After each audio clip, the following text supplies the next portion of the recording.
we want to welcome you to 2023. This is our first episode of the Disruptive Voices of the Pacific. My name is Letitia Shelton, and today I'm actually coming to you from my hometown in Toowoomba, Australia. But I shall be back in Fiji next month and very much looking forward to the episodes that we will be doing there as well. But today we have another story, and this is a story of affairs, of cheating, of infidelity. And the reason why we tell these stories is because, unfortunately, this issue is all too common. And just because something is common doesn't make it right. And in fact, when there's a breakdown in marriage, it destroys lives, families, and society. So we're actually all impacted. And the more that we can work together to raise awareness and help heal our relationships and our nation, the better off we all are. And also, we want to tell these stories, especially for the other women and also men who are currently in these types of relationships and going through a similar thing, that you're not alone and that there is help. So my guest today is actually in Sydney, Fijian woman in Sydney. And she's coming to me via Zoom. And so I want to welcome you, Lola. Thank you. Thank you so much. You're actually an ACS old girl as well. So Yes. We have something in common there. And you reached out to me about a week ago through Facebook, just saying, you know, infidelity, cheating is a huge issue. Can we do something about it? And my response to you was, well, are you willing to speak up? Because I really rely on the voices, particularly of the women, to speak up, because I don't have the stories. I'm a single woman, never been married. So you've again courageously said yes, that today you want to come and share your story. Why have you chosen to speak up today?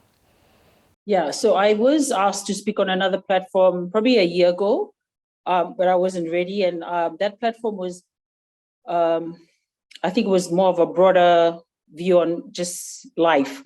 And so wasn't comfortable yet to speak on that platform, even though she asked me twice, because she watched my lifestyle. She knew I was a single mom. She knew like my marriage situation, but I said, I just can't go and speak on that platform without, people knowing exactly how I got here. And then I came across I don't know how, through Facebook or some website.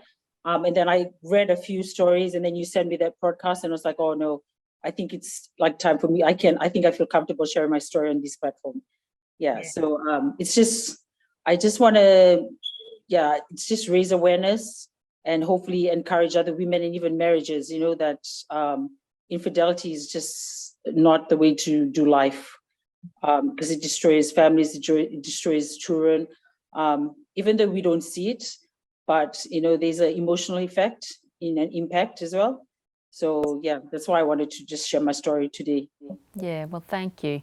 So can you give us a brief overview? You've been married for 15 years. Currently, you're in the process of a divorce, but give us a brief overview of the journey of the infidelity and affairs that has gone on in your marriage.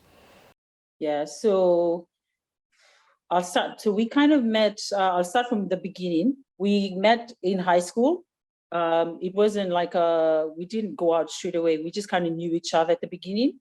And then we didn't start dating till the end of senior year, like end of year 12, no, year 13, Form 7, yeah.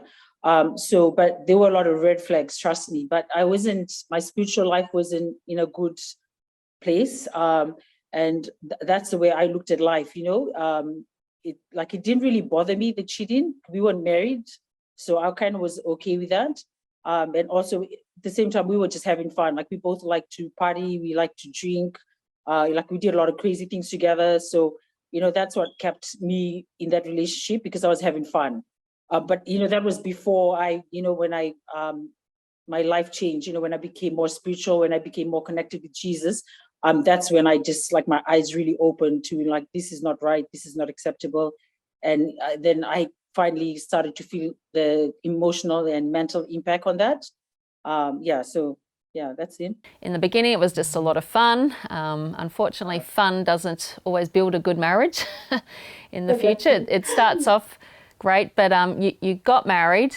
But then, so when did he first start? I mean, obviously it sounded like he was cheating on you before, but when, as a married couple, when did he start cheating? Oh, okay.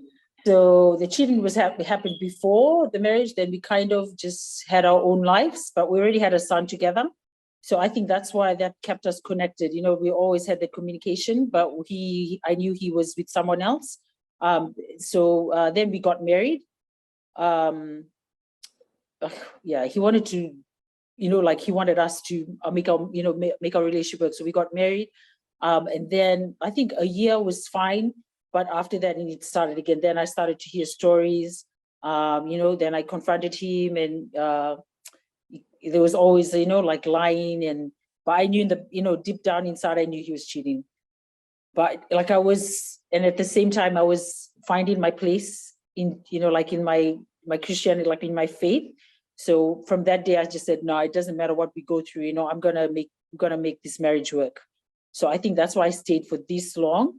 But after 3 kids, like I think, yeah, the emotion and because it's really heartbreaking, the traumatic experience I had to go through. Yeah, I just couldn't, like I just said, no, it has to stop now. I mean, and it's okay to divorce, because I think I always had that sense of feeling like I felt guilty if I had to divorce my husband, especially when I was the believer out of the two. And even though it's clearly in the Bible, I can divorce on adultery, but I still felt guilty, if I, like I'm not doing my part as the believer, as the stronger believer in the relationship. Yeah. So not only did he cheat on you, but the woman he was cheating with, and is he still with her to this day? Yes. And they've had children together. They have 3 children together, yes. So you have 3 children with him, and then he has 3 children to this other woman. Correct. How do you handle that? The first time it happened, I was so broken. Like I was so broken. I think I shared that to you before. Like it hit me so hard. Like I remember going to work. I was just a mess. So I'm head of finance at work. Just imagine, I presented the financials to the CEO, and it was all wrong. And that's when I knew, oh gosh, it really was hurting me. And then I would just cry at night, go to work, my eyes would be swollen, and I would just lie, or I had a allergic reaction. I was in so much pain, and at the same time I had my graduation, and he came across for my graduation. But I didn't enjoy that day. That was supposed to be the best day, like I graduated, but I was so broken that day. Then I had to find out, how did this happen? So we went through counseling, and then I found out a bit about her story, the other woman. And so, like for me, I just purely had empathy for her. She also, her ex-husband left her like for someone else. I think that was the story. So I totally understood where she's coming. She's broken. I tried to get in touch with her, and I said, I totally understand where you're coming from, but so I thought, she would understand and know where I was coming from, that she would stop what she was doing, but it continued, and it's not only her fault, it's my husband's fault too. So after that, then later on, then I find out, there's another second child. So we were going for counseling at the same time. And then when the third one came, I think that was when I was no longer in a place of, I don't know, empathy, you can say, or, I was just like, no, we have to let go now. I have to let go. Yeah. So it's great that you did seek counselling, because that's rare. So, and that he was willing to go. What was he hoping to get out of the counselling? Because clearly he hasn't changed. I knew he was sorry for his actions at the beginning. So that's why we went for counseling, because for me, you have to give your marriage a chance. You can't just write people off. I wanted to give him a chance. We went for counseling. It was really good. But I don't think it changed anything in him, because we were doing it. And even without him, I just had to go for myself too. I just needed that conversation, I just need that reassurance. And, even though I had to say the same things over and over again to the counselor, she was okay with it. She just knew I had to come and talk. So that was it until his last child with the other woman was born. I think that's where I just had it. Couldn't cope. Yeah. No, absolutely. There's a breaking point. I think you've done well to cope as long as you have. There's so much to unpack. You said that, at first he was really sorry, and again, I think that's a mark of kind of people who are doing these types of activities, abusers. They always say sorry, and as women, because we are generally empathetic, compassionate, and we want it to work, so we continue to take them back. But I just want to say, because I think this is an important point, that to say sorry without change actually turns into manipulation. And so for anyone listening today, there's got to be change with the repentance and the sorry. Otherwise, they're just saying sorry to keep you calm, to keep you in the marriage, to not disrupt. And these are things that we just don't always know along the way, hey? And as women, we want to believe the best because we do love them. And we do want it to work out. So, but yes, after 3 children, that comes a point. Does he have a faith in Jesus? You've talked about your strong faith. Does he carry that as well? Or No, I don't think so. I mean, like I mentioned to you before as well, everyone's brought up in church in Fiji, so it's just, you go to church, but to have the faith to be a committed believer, no, he's not. Yeah. Even though he keeps telling me, he's doing his best, but yeah. So coming back to, again, it's a common thing in the church that we don't want to get divorced and we want to make it happen, and that's important. But yes, when there is infidelity and abuse, there are certainly grounds for divorce. Did you ever talk to your church pastors or leaders, or did they ever say, no, Lola, that you can get divorced? No, yeah, well, so they didn't mention, like, when we were going for counseling, they never once mentioned, it's okay to divorce. They were trying to get me through the storm. Even us together, I think they were doing their best to try and make the marriage work. So the counselor mentioned, what if I moved back to Fiji? So yeah, I was okay with that. And then I mentioned that to my husband. And then he was quick to respond like, no, I'll come over. So when he said that, I took his word, because I was willing to pack up. Like that time, we only had the 2 kids. So I was willing to pack up and move back to Fiji. But when he said, oh, no, I'll come over, so I said, oh, okay, I was like, okay, no, we're going to make it work. But then I fell pregnant to the 3rd one. And then she was born vision impaired. And then there was no way I could move back to Fiji. I mean, I made that clear to him. I said, oh, I can't. Because the services here, like there's more services and there's more help here for her. And she's doing really well. So I couldn't see that happening in Fiji. I know we've got a help in Fiji, but we just got outstanding help from the government here. So yeah, so I knew from when I made that decision, I kind of knew our marriage was not going to work because he wasn't willing to move over, and he's made it clear he's not moving over here. One of the things you mentioned to me, that his side of the family, they have no problem. They know that he's having an affair and they have no problem with that. Is that correct? Yeah, it's not that they don't have a problem with it. They weren't happy about it. They're not happy about it. They're not. They come across and say that they're not happy about it, but their actions speak the opposite. So there was a family event, and she was invited to attend. So I did question it. Why was she invited? I can understand the children attending, but her. Well, the response that came was, we just want to, we want to show kindness. So that's why I was like, nah, I'm married to a family that doesn't even value marriages, and just recently he also took his partner to another family gathering. So, and my in-laws, it's they could have said no, you're still married to Lola, they could have drawn a line, but they didn't. So they, even though they say they're not for it, but their actions speak the opposite. So I was just like, no, I think, yeah, that was just, I was like, I really need to get out of this marriage now. It's, I don't get the support from them. Just, like for my in-laws, I have great conversations with them, but there hasn't been a conversation just from either my father-in-law, my mother-in-law, just to say, how are you coping, Lola? And, sorry that this has happened to you. Just to have empathy, or just to acknowledge what's happened. So nothing at all. Because, like, from my point of view, I'm not blood. I'm not their blood. I'm just like their daughter-in-law. So they'll treat their son. They'll be on their son's side. Like, it doesn't matter what he does. They can say they're not happy with what he's done, but their actions just speak opposite. So yeah, I don't know. I like that broke me. That's another challenge, and you would hope for the sake of their grandchildren, because it's not a good example to the grandchildren. Yeah. And quite often these sins pass from one generation to another.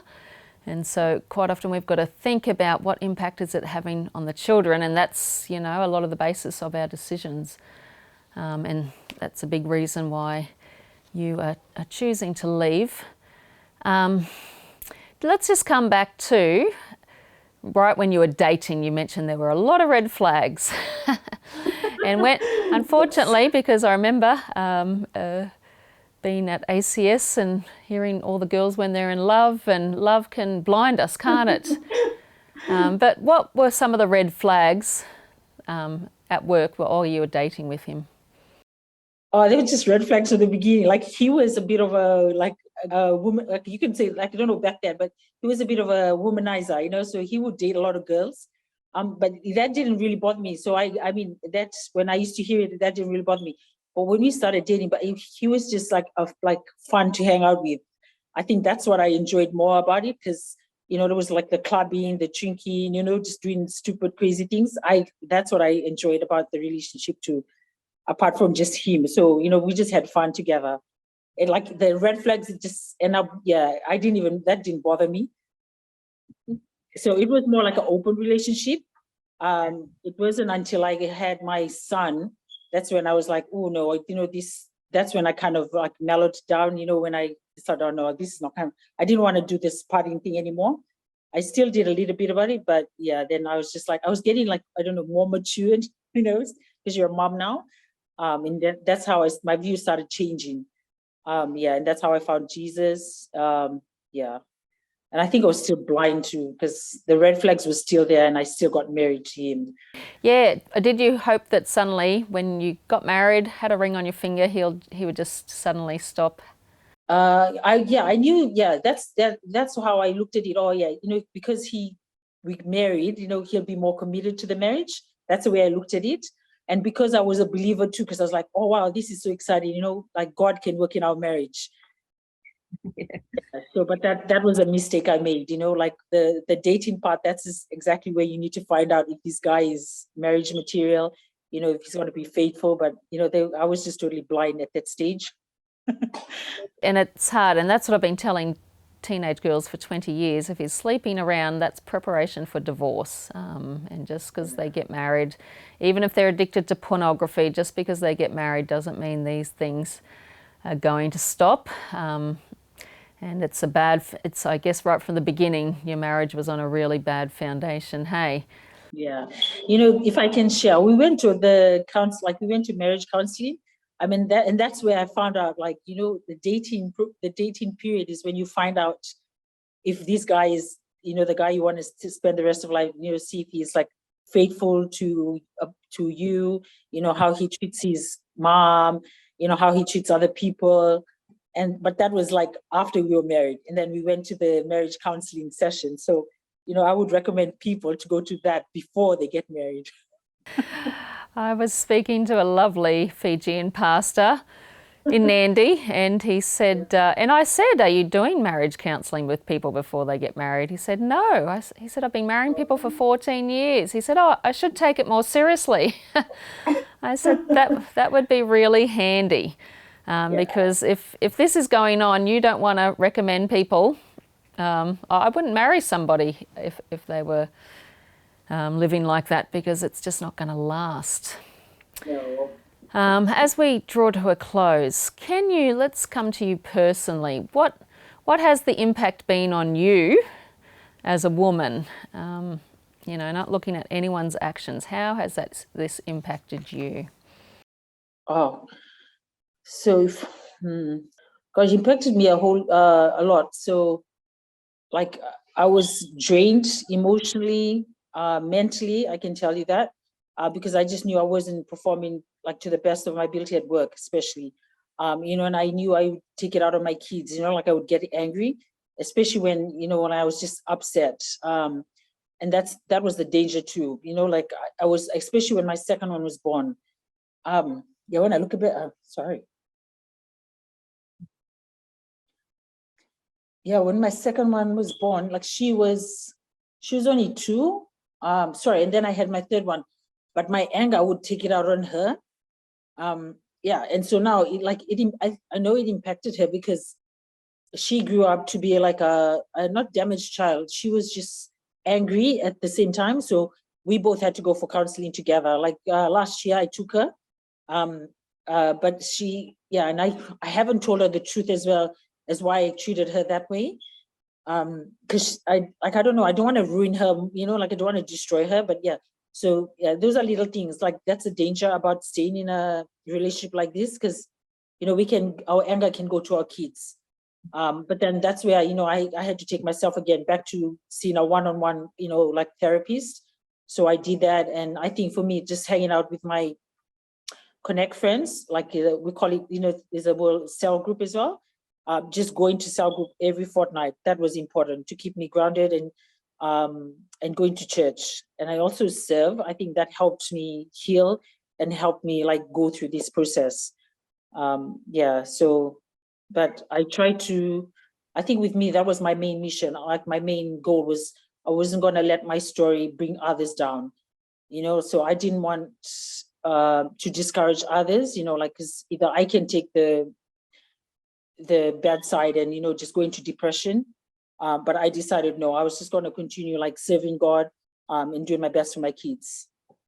And can I share something else? The most important thing is I think you have to be transparent with your boss, because once I told my boss what I was going through, it changed our relationship at work. He understood why I was acting weird sometimes, but he totally understood, and he even encouraged me. When you don't feel okay, you need to go. You need to go for a walk. You need to take the rest of the day off. So last year, that's what I was doing. Like sometimes when I didn't feel like I was at work, I just left the office. I didn't even work from home. I just took the rest of the day off. Yeah, so better now, way better now. What about your church small group? Are they aware of what you're walking through? Everyone knows that I've got a problem in my marriage, but it's the Connect group leader. She knows the details. So I love it because there's always prayers, there's always encouragement. And, yeah, they all don't want to encourage me to divorce, but they're just trying to help me get through the storm. So I think that was important. Like without my church, without my Connect buddies, even without my church friends, I probably would have fallen into depression. And that's, I guess, our message here is because there are so many men and women struggling in this same position. Whenever I go to Fiji, I get many stories. But so often we just keep it to ourselves. I'm like, does anyone know? Does your church know? No, I don't tell anyone. They feel free to tell me because I'm always speaking out. And so we want to encourage people to get help. Just tell someone that they trust. We don't want it to be the gossip of the whole village, but we've got to find support, and then work out what the action plan is, whether you keep fighting and staying or it is time to go. We've got to work that out. So what would you say to particularly other women who are in a similar situation? What words would you like to leave them with? So for me, the first thing is they need to tell someone about it. Just if they want to, just tell their sisters or their parents or not, but they need to tell. They need to get it out of their system. And then, but a trusted person, a trusted friend or family member. But it's so important, like in Fiji, I don't know, like here we have our marriage counseling services. So it's important to see a counselor, because then they'll show you what a marriage is supposed to look like. And I think that's where I missed the point of what a marriage should look like. And then that's where it opened my eyes, what I'm not being treated like how I'm supposed to be treated. And so women should know too, we're valued, that they're valued. I think that's there's a conference that we usually attend at our church, Color Conference. I don't know if you've heard about it. And that's where that conference was so like important to me, because it'll remind us of how valuable we are as women, as mothers, and when women are valued, there's so much that can happen, so much good. And so that's what I had to remind myself. So, to other women, you are valuable, not to be feel discouraged, that it's okay to share. So it's okay to cry, it's okay to like have 1 week off, just crying and all that. But, but it's also important that we don't stay there. I think for me, that was important. I couldn't stay in that depression or in that sad mode. I had to pick up I had to just pull myself together and make it work, like for my kids especially. Well, thank you for sharing today. We greatly appreciate it and trust that it helps some other people. And I just want to say to women in Fiji or any country, there is counselling, and we've done an past episode with Quayla, a counsellor in Suva, and she talks about the counselling services. It's so important that we get help. I want to say to the pastors, this is so important that we again speak about these issues on Sunday mornings, that we preach about it, but that also we create spaces in our churches, in our small groups, where we can be real and talk about things that are going on, and that we won't be judged and it won't be gossiped everywhere. And to young women who are out there looking for love, be careful.